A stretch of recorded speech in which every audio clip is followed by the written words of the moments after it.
na Kelvin Mans, me and my brother una fumble, not just say una everything. We actually did na the splicity una process yesterday na the first day una the third, today na the fourth, actually una the biggest day una the jeans party night. And I do the biggest, I say one of the biggest, artists. But I know people say much because yesterday I almost don't introduce yourself as the biggest man winner Daddy Satch. So you can say just a little bit, then we'll come exactly before that. Just a little bit things about the Daddy Satch. Daddy Sarge, as you all know, my household name from Sierra Leone. Started my career long before 2000, the year 2000, but officially I came out on Paradise Family. 2000, I launched my first album, Salona We Own. My first song with Paradise was Baby Joe, Are You Sabi So? And we don't get into the music industry underground before even the year 2000 during the war. But from Paradise Family 2000 into 2002, I came about D-Sage Entertainment in 2003, which my first album with D-Sage Entertainment was Corruption album, which I released 2003. And trend up with 6 more albums up to 2007. And then I moved to United States for fulfill my dreams, which is becoming a healthcare provider. Wow. And I'm still on track, but I'm still a musician. Okay. So this is a wonderful one. So like I say today, we're actually here today for a wonderful program we call a Jeans Party Night. So tell me, you get to come on this program?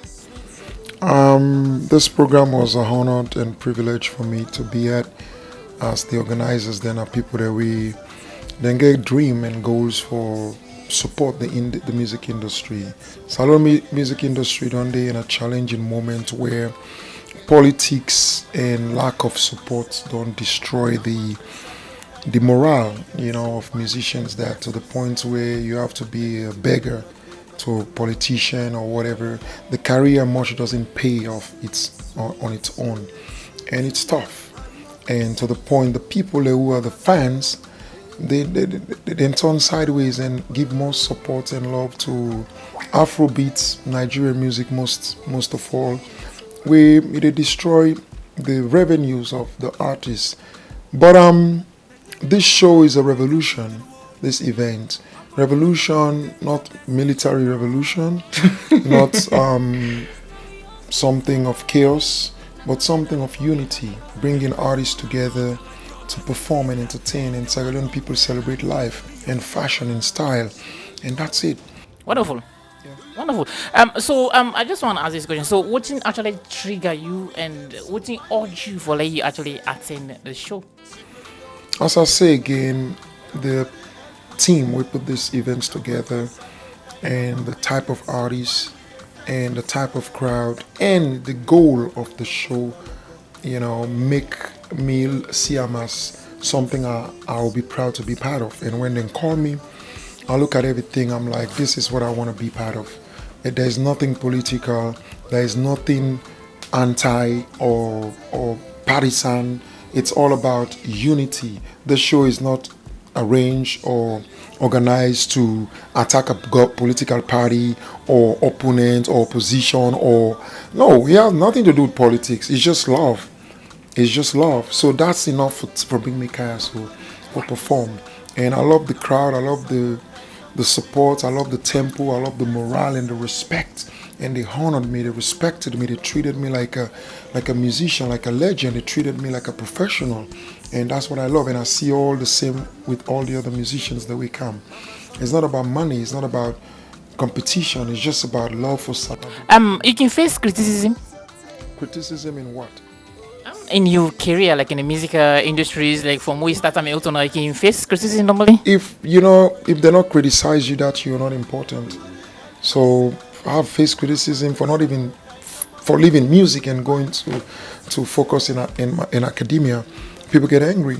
People get angry for me not always on social media or not getting involved in every aspect. I'm like, but I don't talk back.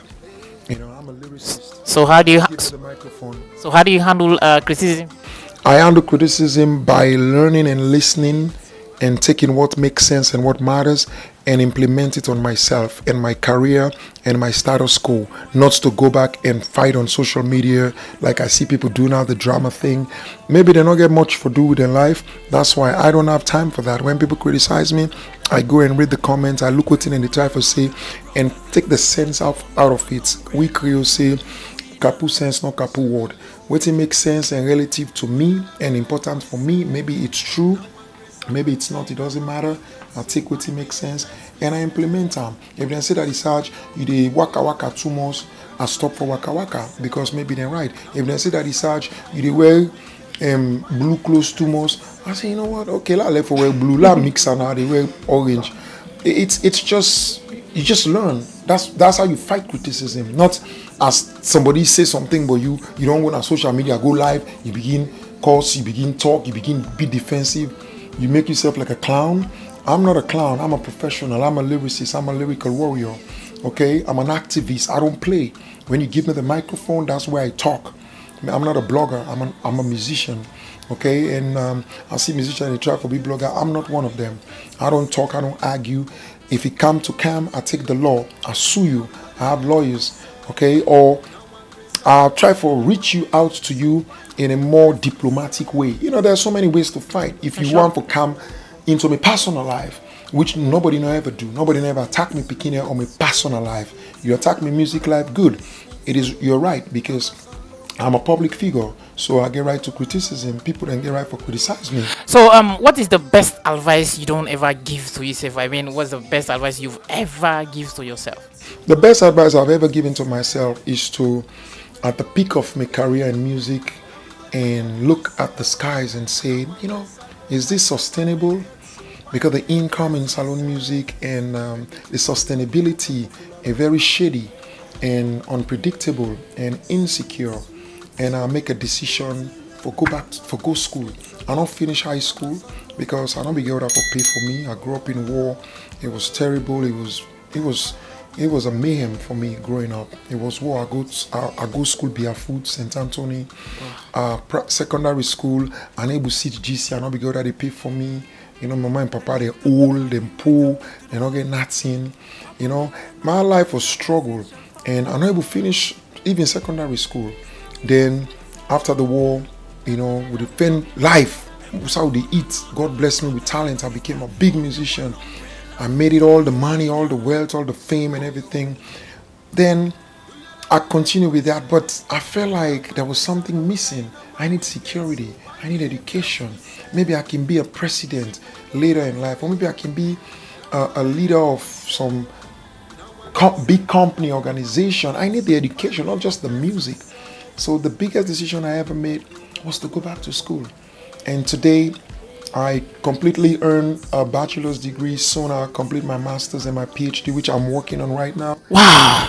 That's just something I'm proud of. Congratulations. So, tell me, what thing irritates you more or most about other people? I'm that kind of guy. I'm funny, full of energy, full of positivity. I make fun of everything, you know, and I focus in my religiosity, which I'm guided by. I'm very religious, and you know, as the Bible says, you know, we live on promise principles, you know, and prophecies. Those are my guiding structures. So I really don't, as you say, spend time. I don't criticize people. I don't judge people. The Bible says, "Judge not." You know, I don't cry people down. I don't try to destroy my enemies. When I pray every day, which I do, I have a structure. I pray for my life. I thank God. I pray for my family, my children, my relatives, the one that they work for me, the one that they work for. You understand? The people that are around me.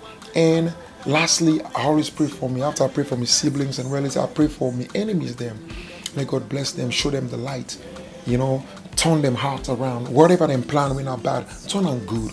And God always make it happen. You know, so that question is hard because I don't really have problems. I have a lot of problems with people, but like it's in a different mode. I don't. Okay. I got you. So, what thing are the most stressful situation we don't ever face in our life? That is another good question, which I really don't have anything in my head. Because I don't walk around with bags. Keep stress. There are so many disappointing moments in my life that I will not mention because they're personal. Because even the people that will offend me and destroy me and take me down to the gutter, every day I pray for them. So I don't want to see them, use them as So how do you handle stress? how I handle stress, with faith. My faith tells me every disappointment is an appointment for greatness, and that's what has happened all my life throughout. Every stress, every trouble, even with my job. I lost job, I lost a contract. For one reason, I pray and thank God and bless God and say, God, it did not you hand. Oh, do you have influence? Yes, Who I do. influences you? One of my greatest and all time always influencer from Sierra Leone, because I'm a Sierra Leonean, Yeah. for keep them close, is Jimmy B. Jimmy B has inspired me in story way born, in family where he come up from, and say God bless him with opportunity. Somebody help him or adopt him and take and go overseas. He grow up and get a life and go through the streets and become on his own a superstar in music. Travel South Africa, make him to the highest, and deal like it today. When I see the attack, unnecessary, the evil, for the people that will be the praise him. I remember when Jimmy B will be small. Nobody knows Habibi. Jimmy B was like a goddess. People in the on street. He was like you want to be like him. Yeah. And then years after, you see these same people, then they celebrate for destroy somebody of their own when are their own. And I see how we handle. Never go back on the radio to talk. Never go back on social media to talk. I say, boss, how you able to handle this? I want facts for you right now. I say, Sarge, why do you have to do it? Why do you expect me? Left them. It's okay. That's what life is. So, so those are the type of people I'm with. Those are the people I hang around, I look up to, because they teach me. As they say, no more, but I decide, come on, you don't go on social media. Well, me people at me. Well, that post you will talk. No, man, that's waste of you. You have too much time to waste. Well, my viewers, that this is actually the decide. Let's just try to wrap up the program right now. So, like, I have one or two questions more to ask you before we wrap up the program. So now let's jump onto the music thing. Like, you've been doing so many music that hits, especially you have one particular one that hits hard actually the world, which actually lead us to at something like number 9. I think we came to the map at number 9. I remember the song. Which song is that? I don't know. Please, viewers, that will tell me exactly what they are. Can you please guess, viewers out there? I think the song was Corruption, I think. So corruption. This song actually hits the country very, very much. So what's inspired you to sing or to come up with the song Corruption? So what's inspired for singing the song? First of all, I'm a naturalist, a nature lover, somebody where I call it the wind. I move with the wind, because the wind is one thing that goes around. You don't see it, nothing stops it, nothing holds it. Okay, it has different formation, different forms. When you look at the song Corruption, look at the song Cheche, they are over 20 years old and they hit everywhere they play. I'm not even there. When they do the Housemates alone, they do all these big shows all over the world.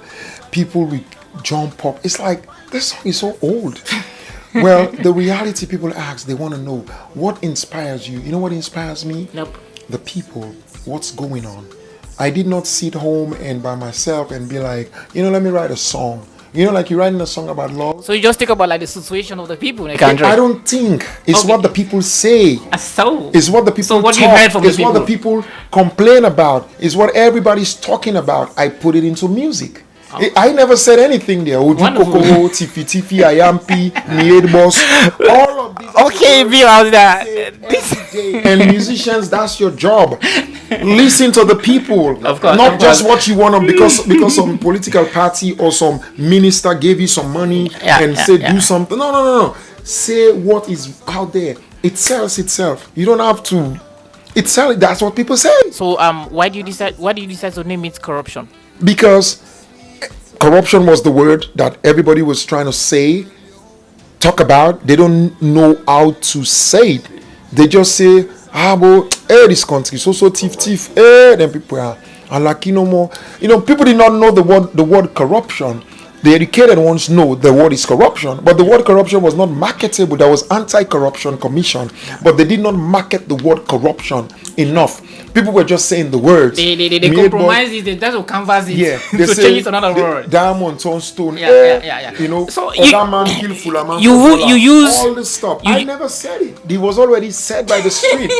There's no word in the whole sentence of corruption from start to finish that I said. No, everything in that song, the lyrics start to finish, was the people on the street. I wrote everything down. But me, I had some words there which I don't understand. So let's just start from like Oju Kokoro. So what's the mean? What's the meaning of Oju Kokoro? Tell me what the meaning by. Kokoro is, in English, you say, is a bold, extreme boldness to the point that you're a witch. You know, if you embezzle this amount of money, you're gonna deprive your nation, the new generation that's gonna grow up one day. There will be no future for them. You know, you're destroying you have the tenacity, the audacity to embezzle such amount of money. Group of politicians in a political party just to enrich themselves and deprive a whole nation for the next 50 years. It's crazy. It's actually crazy. That's what in Creole we call Ojukoko. You're dear devil to the point you're a witch. So guys, you're a witch because you should have you're heartless. You'd be like, $500 million. What am I gonna do? It's too much. At least let's take $1 million. Let's invest this. No. Let's take all. That's what we call in Creole Ojukoko. That's the biggest witch. There is another word used like that habit for they put on our pockets. Noshi. So that's noshi. Noshi is you just talking nonsense. They will come back out there. They have the bold mind, the shameless heart, shameless face to stand out and talk to the people. They are thieves. They are the biggest thieves. And I don't even know which. And they will come back and try to convince, manipulate people with words, with big English. That's what they call noshi. Just shut up your and stop talking nonsense. That's what it means in Creole. Okay, guys. Are they actually with this my biggest, one of the biggest artists in Sierra Leone today with that is search. So I just get 2 more questions actually. So now we don't talk about the music. So can you just give us like a little bit of a cappella on corruption and cheche? So not just those corruption. I just want to give people that are small about corruption a cappella. What's he make like no day? Na corruption. Why we country dirty? Na corruption. Workman they no get paid, na corruption. Officer where they take bribe, na corruption. Tribalism, nepotism, na corruption. You will kidnap DJ Box, na corruption. Yeah. Yes. Okay. Now a DJ, I say you will kidnap DJ one corruption. So give me a small on cheche. Che, you sabi. I not sabi. Che, you are shasha. Nade, na you sasa. That simply means cheche is the way of African women because they have curves, they have big, nice shape and butts curves. So when they walk, it goes like che. And when they shake it, it goes like che. Wow. So when they say che, you are shasha. In Creole, in English, we say butt. In Creole, real Creole, I'm not talking about the diluted Creole they speak now. I'm born raised as a Creole. We call it ashasha. Now they say, but you see the baby. No, we say you see the baby in ashasha. That's the real Creole word. So when you say cheche, you are shasha, nade, na you sasa. That's a pure cultural, traditional, classic, epic language. Nothing as sasa. That's your voodoo. That's your powerhouse. That's your everything. That's your your shrine. That's your favor. Your shrine. That's your shrine. That's your shrine. So now they go visit any day. Shasha, nade, the shrine. Yes, I mean sasa. So I know my language, and I see a lot of these musicians today. I feel so sorry. They should be ashamed of themselves. You say you're a musician, and then you're trying to imitate Nigerian. That's why sometimes I hit the wall with a punch. That's how angry I am. But can I go after them? No. Can I tell them what to do? No. Because I don't want some little boy or some young artist trying to make his name come and attack or say something that will offend me. Looking back, it's like I was the first who told him what not to do, what to do. That's why he come after me. I just let them go. So we outside there, so let's say I did the biggest artist. So tell me exactly what's in your last word, what's the last message to viewers and out there, and to me and to all Sierra Leoneans really watch you right now at this live program. So what's your last word and your message? It won't be my last word. It won't be my last message. Your message. I'm kindly asking the politicians of Sierra Leone. I don't care which political party you belong. I don't care how much you think you have access to, or how much powers you have. You can embezzle billions of billions. A dime of it is not going to benefit you or your children or your generation. They're all going to perish to hell. As long as you know deep down in your heart, all you're doing is destroying the fortune, the blessings of the future generation of Sierra Leone. We all, in Creole we say, go get leaf, you take your hand, whip your waist. I understand, and I'm not stupid. Politics is money. But for you, politicians of Sierra Leone, for the past decades upon decades, all you do is everybody want to enrich themselves. That money, that's a curse. It's blood money. You will not. Politicians have done it over and over. More of you keep coming. You keep doing the same. You're just destroying a whole nation, the future of a beautiful nation. It's not going to benefit you or your children. You can have all the billions of dollars. You're going to die. You're going to perish. Your children will perish in. For musicians, listen, imitating Nigerian is not going to make Sierra Leone. We are Sierra Leoneans. Sing like a Sierra Leoneans. As Drizelik say, Saloma and tell me say I for sing in Niger Pidgin. You don't have to sing in Creole, sing in Mende, sing in Timini, sing in Kurankos, sing in your language dialect. That's what they are doing. Who the hell are you to be imitating Nigeria? And then you keep saying, oh, this hello music industry, they're not supporting us. How will I support you? You're trying to imitate Nigerian. Why can't I just buy or play Nigerian music?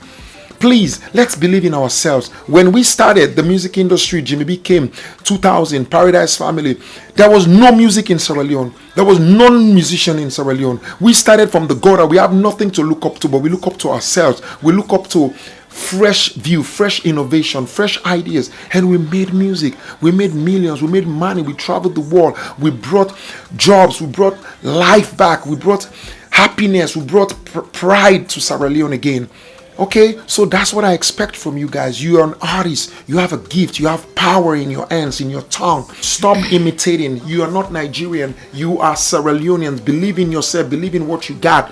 Okay, and we're gonna make it as a country. We're gonna make it as an industry. Inshallah. Fireman Bo, left beef Bo. So this is not the biggest boss. I thank very much. I appreciate so. Everybody help yourself. Now